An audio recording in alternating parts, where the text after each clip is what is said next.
There have been few drivers who've stirred the F1 community quite like Nikita Mazepin. It wasn't just his on-track performances that made him so dislikable, but also his self-centered, arrogant nature that caused him to butt heads with many other drivers on the grid.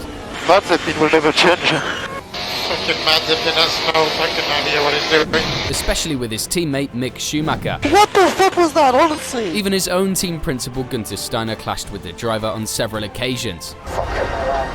That's what people hate you. So, how did a driver who is surrounded by controversy and has the tendency to turn his car into a washing machine end up with a seat in Formula 1 in the first place?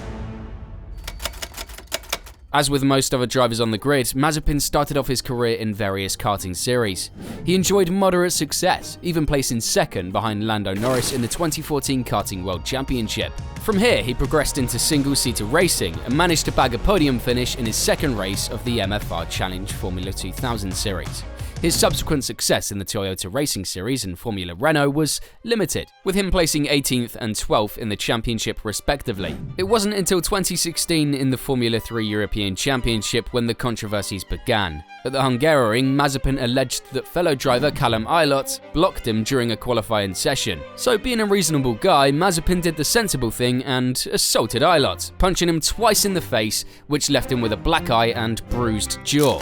For the incident, Mazepin received only one race ban and a $30,000 fine. But that's not exactly an issue when your dad is a Russian oligarch worth $2.4 billion. Mazepin was retained by High Tech Grand Prix for the following 2017 season. In all fairness to Mazepin, he fared much better in the 2017 season, managing to score 108 points and finish on the podium 3 times. He ranked 10th in the championship and even refrained from violently assaulting another driver, so for Mazepin standards, this season was nothing short of a success story. Mazepin's success on track didn't stop there, as in 2018 he signed with ART Grand Prix to race in the GP3 series. This was actually a pretty solid year for the Russian, with him winning 4 races and finishing second in the championship. Nikita Mazepin wins in Hungary!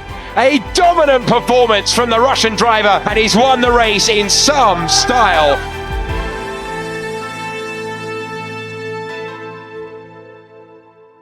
But unfortunately, someone had to rain on Nikita's parade, with his following year in Formula 2 being nothing short of a disaster.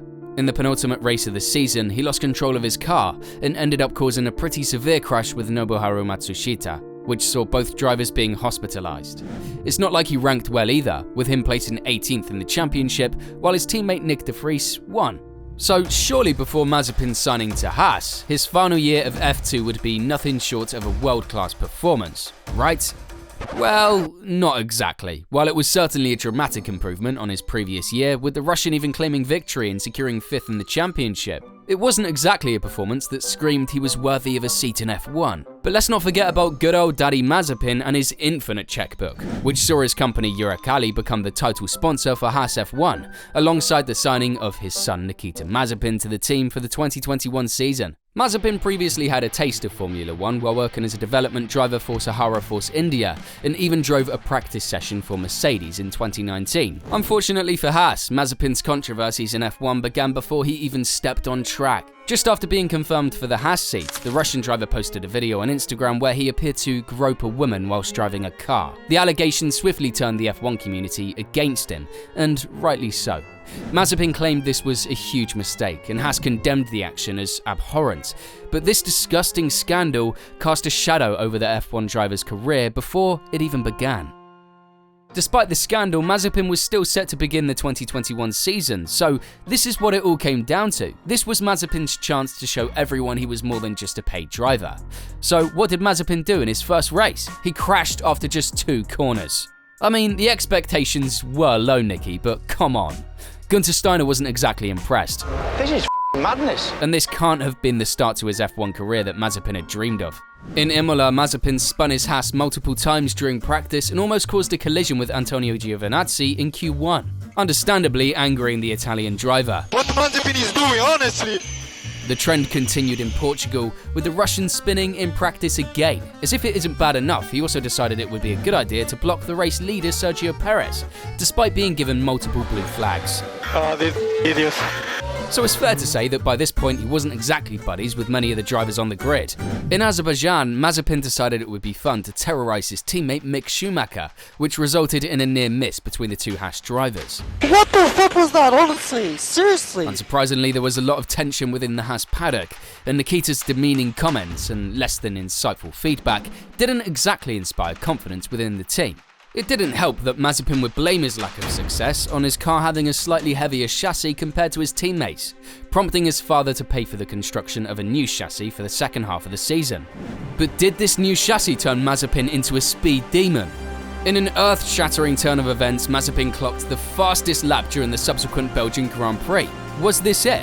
Had the Russian finally unlocked his true potential? Well, not exactly. The race was only 2 laps long due to heavy rainfall, with both laps being completed behind a safety car. So, unfortunately for Mazepin, he was stripped of his fastest lap title. Schumacher was on the receiving end of more of Mazepin's stunts in the Dutch Grand Prix, where the Russian was criticised for his aggressive driving against his teammate. In the following race, Mazepin ended up colliding with Schumacher, causing him to spin out. In the penultimate race of the season, Mazepin decided to try and impregnate the Williams of George Russell, but in fairness, this was down to the cars ahead all slowing down simultaneously. The rest of the grid could breathe a sigh of relief for the final race of the season, as Mazepin tested positive for COVID, so was forced to miss the Abu Dhabi Grand Prix.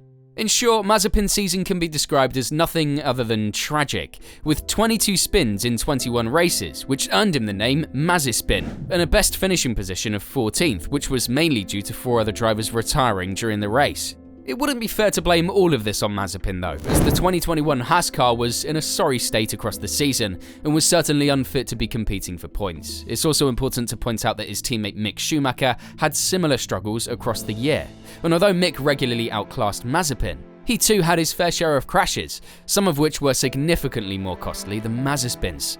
But in the end, both Haas drivers scored 0 points, despite Mick's better performances. So after all of that, where did Mazepin rank in the standings? Surely it was 20th, right? Well, no, you'd be wrong. Mazepin ranked 21st in a 20-driver championship because Robert Kubica, who filled in for Kimi Räikkönen, outperformed him in 1 race.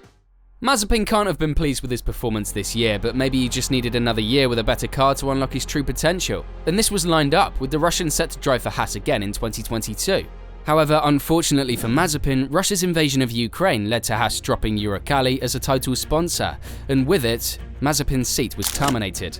Following the loss of his seat, he released this video where he didn't look too happy about the decision, but at the end of the day, it worked out nicely for Haas, with them re-signing K-Mag, who secured 5th place at the first race of the next season. Following his exit from F1, there hasn't been anything particularly remarkable about Mazepin's career, with him competing in other racing divisions such as the Asians Le Mans series.